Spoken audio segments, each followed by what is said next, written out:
আসসালামু আলাইকুম, আশা করি সবাই ভালো আছেন। আমার চ্যানেলে নতুন গল্প পেতে চাইলে সাবস্ক্রাইব করে সাথে থাকুন। গল্প শুরু করা যাক। সিয়াম, তার স্ত্রী রূপা, 1-2 বছরের মেয়ে তানি এবং 7 বছরের ছেলে রাহুল মিলে শহরে যাওয়ার প্রস্তুতি নিচ্ছিল। সিয়াম পেশায় একজন সাধারণ ব্যবসায়ী। গ্রামে ছোট্ট দোকান চালালেও শহরে নতুন করে একটা দোকান খোলার পরিকল্পনা করেছে। শহরে যাওয়ার পথে 5-0 কিলোমিটার লম্বা প্রধান সড়কটা ভালো হলেও অনেক সময় সাপেক্ষ। গ্রামের কয়েকজন বলেছিল গহীন জঙ্গলের শর্টকাট রাস্তা ধরলে অন্তত 2-0 কিলোমিটার বাঁচবে। তবে ওই রাস্তা ঠিকমতো কেউ ব্যবহার করে না। ঝুঁকি আছে, রূপা বলেছিল। ওই রাস্তা দিয়ে গেলে আমরা ঠিক সময়ে পৌঁছাব তো?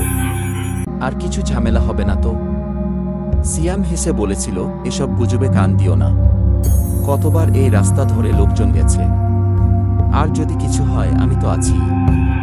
চিন্তা করো না। পরিবার মাইক্রোবাসে উঠল। তানি আর রাহুলের চোখে উচ্ছ্বাস, কারণ তারা শহরে যাবে, নতুন জায়গা দেখা, নতুন অভিজ্ঞতা। সিয়াম গাড়ি চালাচ্ছে আর রূপা পাশে বসে। গহীন জঙ্গলে ঢোকার সঙ্গে সঙ্গেই চারপাশে গভীর নির্জনতা নেমে এল। জঙ্গলের রাস্তা সরু, দুপাশে ঘন গাছ। আলো প্রায় ঢুকতে পারে না। মাঝে মাঝে পাখির ডাক আর ঝিঝি পোকার শব্দ। ঘণ্টাখানেক যাওয়ার পর হঠাৎ গাড়ি বিকল হয়ে গেল। সিয়াম গাড়ি থেকে নেমে ইঞ্জিন দেখতে শুরু করল, কিন্তু কিছুতেই ঠিক করতে পারছিল না। রূপা বলল, এত রাতে এখানে গাড়ি নষ্ট হলে আমরা কি করব? চারপাশটা অদ্ভুত লাগছে। তারপরই এক অদ্ভুত ঘটনা ঘটল। ঝোপের আড়াল থেকে এক বৃদ্ধ বেরিয়ে এল।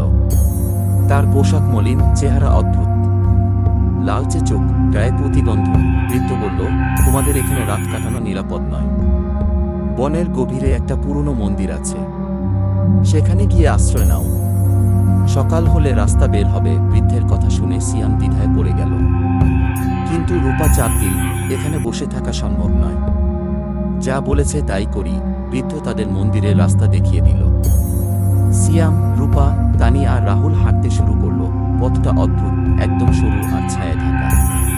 চারপাশে কিছু ছায়া দেখা যাচ্ছিল, যেন কেউ গাছের আড়াল থেকে উকি দিচ্ছে।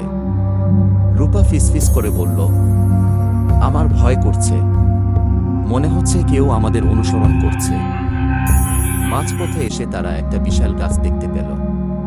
গাছের নিচে দাঁড়িয়েছিল কিছু মানুষ। তাদের গায়ের পোশাক ছেঁড়া, চেহারা অস্বাভাবিক। তারা সিয়াম ও তার পরিবারকে দেখে হাসল, কিন্তু সেই হাসি ছিল ভয়ানক। আমরা কি ভুল পথে চলে এসেছি? রূপা আতঙ্কিত হয়ে বলল। সিয়াম বলল, চুপ থাকো, এগিয়ে চলি। তাদের পেছন থেকে লোকগুলো হাঁটতে শুরু করল। তানি ভয় পেয়ে বাবার হাত শক্ত করে ধরল।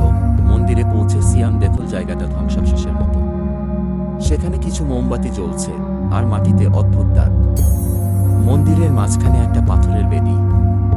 বেদির পাশে দাঁড়িয়েছিল সেই বৃদ্ধ। বৃদ্ধ হঠাৎই অদ্ভুত গলায় বলল, আমাদের অপেক্ষা শেষ হলো। আজ পূর্ণিমার রাত, বলি দেয়া সেরা সময়।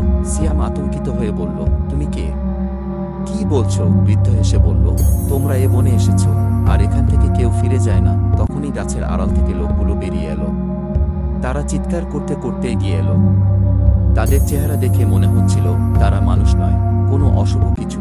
সিয়াম নিজের পরিবারকে নিয়ে পালানোর চেষ্টা করল, কিন্তু লোকগুলো তাদের চারপাশ থেকে ঘিরে ফেল। তানি চিৎকার করে কাঁদতে লাগল। রূপা রাহুলকে বুকে জড়িয়ে ধরে বসে পড়ল। ঠিক তখনই সিয়াম একটা লাঠি তুলে নিয়ে আক্রমণ করল।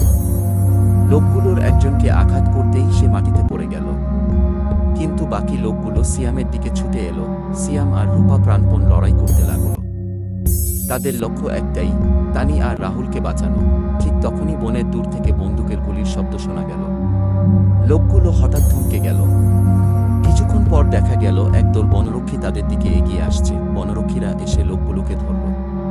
তাদের জানাল, এই দলটি নরখাদকদের গোষ্ঠী। তারা বনের মানুষদের বলি দেয় এবং তাদের মাংস খায়। বহুদিন ধরে বনরক্ষীরা এদের খুঁজছিল।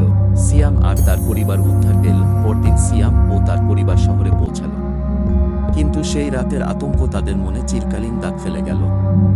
সিয়াম উপলব্ধি করল, মানুষের সতর্কতাকে কখনোই উপেক্ষা করা উচিত নয়।